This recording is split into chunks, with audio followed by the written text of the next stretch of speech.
शिष्य हो जाता है। अभी पूरा का पूरा भारत बड़ा दुखी है कि अमेरिका से कुछ भारतीयों को हाथ और पैर में बेड़ियां लगाकर भारत भेजा गया है। कौन सी बेड़ियां हैं वो? ये वो लोग हैं जो 104 लोग भेजे गए हैं, 33 हरियाणा से, 33 गुजरात से, पंजाब से, उत्तर प्रदेश से 2-2, बिहार से। ये वो लोग हैं जो 40-40 लाख रुपए देकर अवैध तरीके से अमेरिका में घुसने की कोशिश कर रहे थे, पकड़े गए। और उनकी संख्या आज भी भारतीयों की, अवैध भारतीयों की संख्या अमेरिका में 7,50,000 के करीब है। धीरे धीरे उनको भेजा जाएगा। लोग दुखी हैं कि बेड़ियां लगाकर भेजा जा रहा है। मैं पूछता हूं, ये बेड़ियां लगाई किसने? हमने लगाई। हमारे जीवन में दुख होता है, हमें दुख देता कौन है? भगवान और शास्त्र कहते हैं ये दुख के जिम्मेदार हम खुद हैं। हमारे जीवन में दुख है, समस्याएं हैं, कोई और नहीं है, हम हैं खुद जिम्मेदार। एक अपराधी जब जेल जाता है सोचता होगा मैं जेल क्यों जा रहा हूं?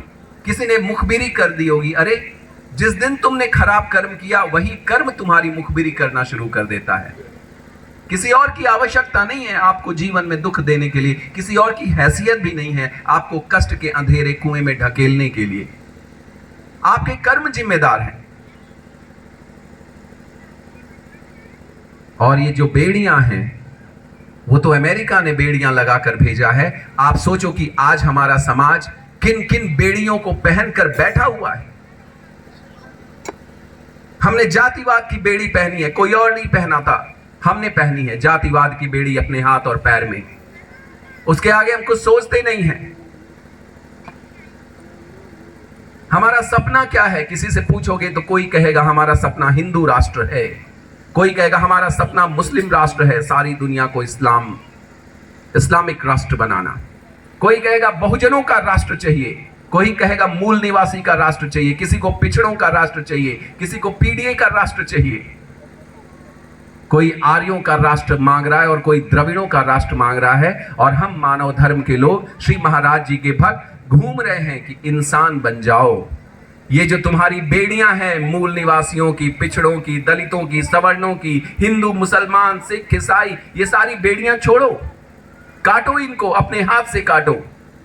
सत्य न्याय धर्म के विषय में सोचना शुरू करो, मनुष्यता के विषय में सोचना शुरू करो, सही काम करने की सोचना शुरू करो। नंदगंज के मास्टर साहब जब भाषण दे रहे थे, उनके भाषण की बस एक चीज याद रख लेना आप लोग। उन्होंने कहा कि श्री महाराज जी कहते थे गड़ही का पानी पियो लेकिन सच बोलो। हमारे जीवन में बहुत सारे भौतिक संसाधनों की आवश्यकता नहीं है, चावल, दाल, रोटी, सब्जी, और आजकल तो सरकार का जो खाद्य सुरक्षा अधिनियम है, आप अगर गरीब हैं जाइए, सरकार आपको खाना तक दे रही है। लेकिन अपने जीवन में सत्य, न्याय और धर्म को धारण करने की आवश्यकता है।